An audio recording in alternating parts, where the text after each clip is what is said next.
Alien. It's one of my favourite films of all time. I'm going to try to explain it, so I am going to be including spoilers in this. So if you haven't seen it, it is an old film. It's from 1979. That's the year I was born, so it's as old as I am. If you haven't seen it and you don't want spoilers, then go and watch it. And you should go and watch it either way because it's a brilliant film. Well, if you've seen it, you've seen it. I mean, you should go and watch it anyway. It's a brilliant film. So I'll just talk about it, and I'm not going to put any pictures in or anything like that because I don't want to get in trouble with our benevolent masters at YouTube. But anyway, it starts out, and it's a spaceship, and it's on its way to Earth. It's a mining ship. You don't really get told what they're mining, but asteroids maybe. I think you might do in the books, in the extended content, but I can't remember anyway.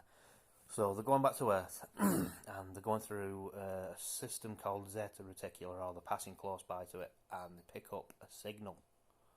And it's some kind of weird alien signal, and they don't really know what it is. But they don't know right away. They wake up and they think they're actually back at the Earth where they're supposed to be. Now there's how many characters? Ripley is the main character, obviously. Then there's Captain Dallas, there's Kane, there's Lambert, there's Parker, Butler, and Ash. Ripley's the main character. She's an executive officer. So's Kane. Obviously, I say Captain Dallas. He's the captain of the ship. Lambert, I think, is the navigator or something like that. Parker is an engineer, and so's Brett. And Ash is the science officer. I won't say anything about Ash yet. You find out in a bit what he is. But anyway, they get woken up, and they're trying to work out where they are, and then they realise, we're not back at the Earth yet. They're actually in the wrong place, and they picked up a signal. So they're going to have a meeting about it, and the two engineers, Parker and Brett, especially Parker, they don't want to go down because they're not getting paid for doing that. They're just engineers, and they're told that it's in your contract. If we pick up any kind of signal of unknown origin, we have to investigate it, or you could forfeit all of your payment when we get back to the Earth. So, they don't want to go, but they do, and they get to the planet where it's coming from, and they land, and there's some kind of accident when they're landing, and it causes damage to the ship. So the engineers have to go off and fix that, and then they're talking about who should go, and they eventually they choose Captain Dallas, Lambert, and Kane to go. So they go out onto this planet, and it's like really weird landscape. It's all blasted rock and like basalt, and there's a storm brewing and everything. And they walk for a while. I don't know how long they actually walk for, but then eventually they find this ship that's crashed. It's a derelict. In Prometheus, they're called juggernauts, but they're not really. I don't know. They don't look the same exactly in Prometheus, and I don't want to talk about Prometheus at the moment anyway. Maybe I will another time. It's nowhere near as good as Alien anyway. But anyway, they find the ship, and they find a way in, and they're walking about and like down these weird corridors. It looks like it's almost alive, this ship. If you read the Alan Dean Foster book, it describes it as looking as though it's been like grown or something like that. But anyway, they find the pilot, and he's fossilised into his chair. He's called in the book, and he's described as the space jockey. But whatever, he's the pilot, and it looks like he's, like I just said, fossilised into this weird chair thing. And they look at him. He's massive as well, by the way. Sorry, and he's got like a thing on his chest that looks like his ribs have exploded outwards. It looks like some kind of elephant thing. Obviously, it's an alien, but it looks like some kind of weird elephant thing. And then they find a hole in the floor, and it goes to a chamber underneath. So Kane ends up going down. They lower him down with this pulley thing, and it's really deep cavern underneath.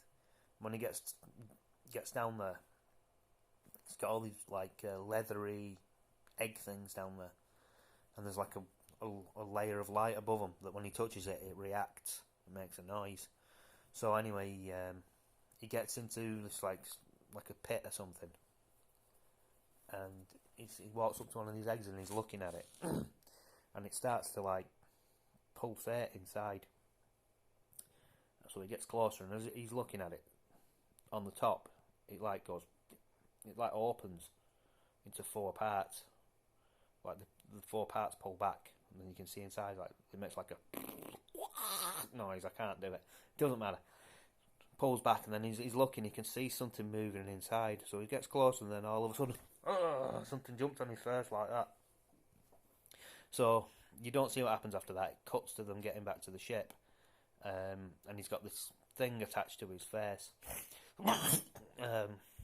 But they're not supposed to let anybody back on the ship if they've possibly been contaminated with something. So Ripley won't let them on. She said, no, it's procedure, you're not allowed, you've got to wait however many hours. I think it's 12 hours, I forget now, to be honest. And she's not letting them in, but then all of a sudden, Ash lets them in, the science officer.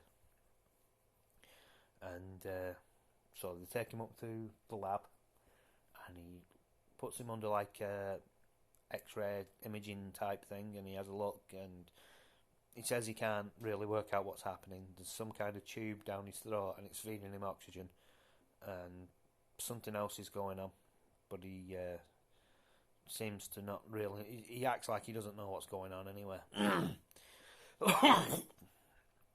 So there's nothing they can do. They try and cut it off, but when they try and cut it off, they go for one of the fingers, and as they try and cut it off, acid starts coming out. So obviously that burns through the hull of would burn through the hull of the ship.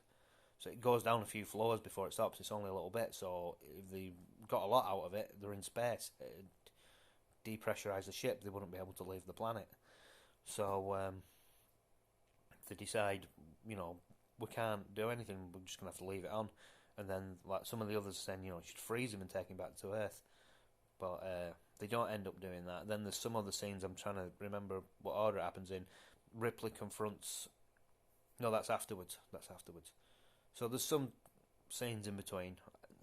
Like I say, I can't remember just off the top of my head. But the parasite comes off anyway eventually, and then Kane wakes up, and you're not really told how long it is between him being infected and waking up again. But it's a little while anyway. And he seems okay. He's got a bit of a headache, and he said he'd had a bad dream and things like that, a bit smothered. But other than that, he seems okay, so they decide to go and have something to eat. So they're having a meal, and they're just laughing and joking about whatever. And then, all of a sudden, Kane starts convulsing. And they're trying to hold him down, stop him from hurting himself on the table, and all of a sudden, something bursts out of his chest, which is called a chest burster, by the way. You can see why he got that name. Just if you remember the ship, the elephant alien thing, same thing, had something burst out of his chest. So it runs off. Now they've got a cat on this ship as well, by the way. I forgot to tell you, called Jonesy. So they need to catch the cat because they don't want to mix up the cat with the alien. So making the plans, and they decide, they realise we can't shoot it because of its acid blood, but we can burn it. So the engineers build some flamethrowers, and Ash, the science officer, builds a motion tracker, which, obviously something moves in front of you, so it makes a noise. So they go off to look for it, and this chestbuster's not very big, by the way, when it came out. So they're looking for it, and then they find the cat, but the cat runs off because Brett didn't grab it. So Parker says, well, go and get it then. It's just in the next room or whatever. So he runs off to get it, and he finds the cat, and he's just about to get it when this alien, massive now. If you know what the alien looks like, you know what it looks like anyway, but it's massive now. It's like 7 or 8 feet tall. It's grown really quickly. It grabs him and drags him off into the air ducts. So they realise it's using the air ducts to get around the ship. So they make this plan where they're going to, herd it into a certain area where there's an airlock and blast it into outer space. So this time it's decided that Dallas is going to go after it, and he goes into the tunnel, and the alien must know he's there because it starts playing like a cat and mouse game with him. Eventually, it grabs him and drags him off. And that happens basically to all of the characters end up in the same fate, but just that's quite iconic scene how it grabs him. It's not there, and all of a sudden it's just behind him. It goes Rah! and grabs him. Right, so where am I up to now? So that leaves Ash, Ripley, Parker, and Lambert. They're the last of the crew that's left. So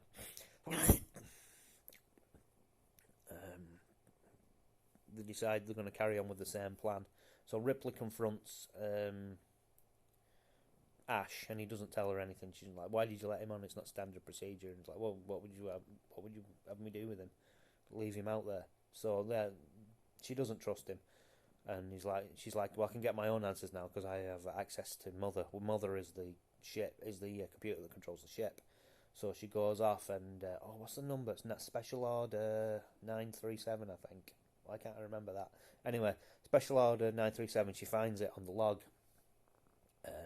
That only Ash has seen it, and basically it's saying obtain this alien specimen.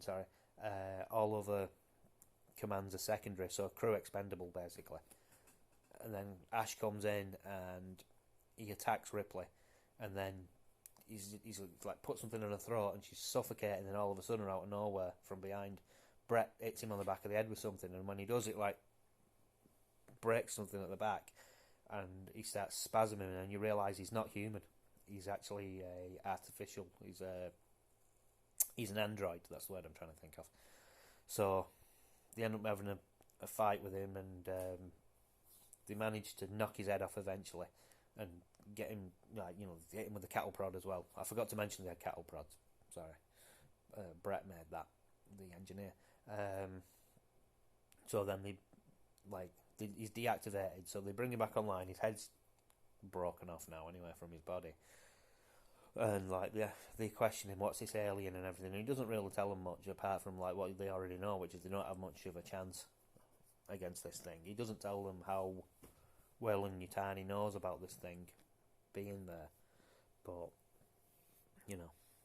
he wouldn't, would he? I suppose.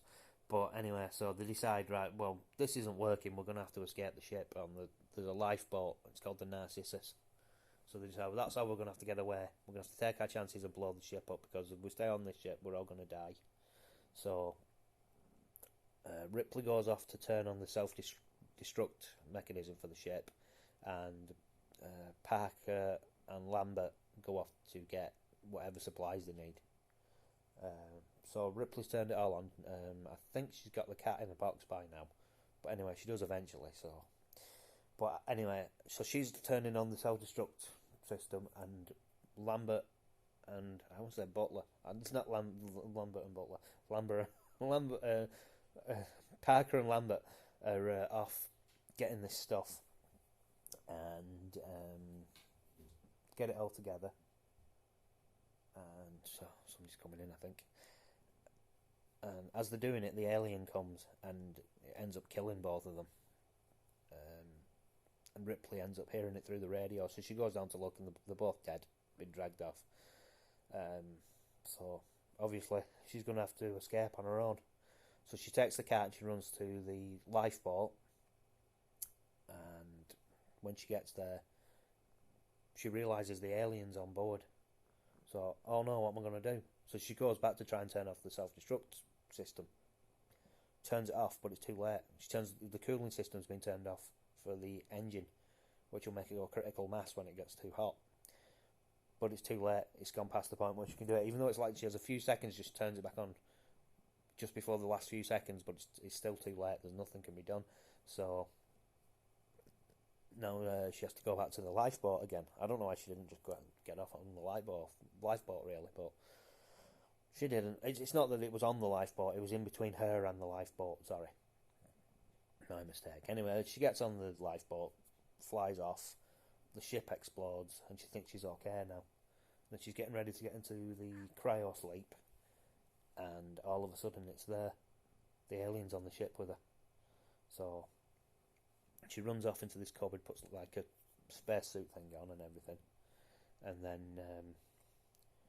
she gets back on board, and it's like hiding in the vents. You couldn't see it at first, so she like sprays it with like liquid nitrogen or something cold anyway. I'm not sure, some kind of coolant, and it brings it out, and then it's coming up to a stalking her. It's just about to get her.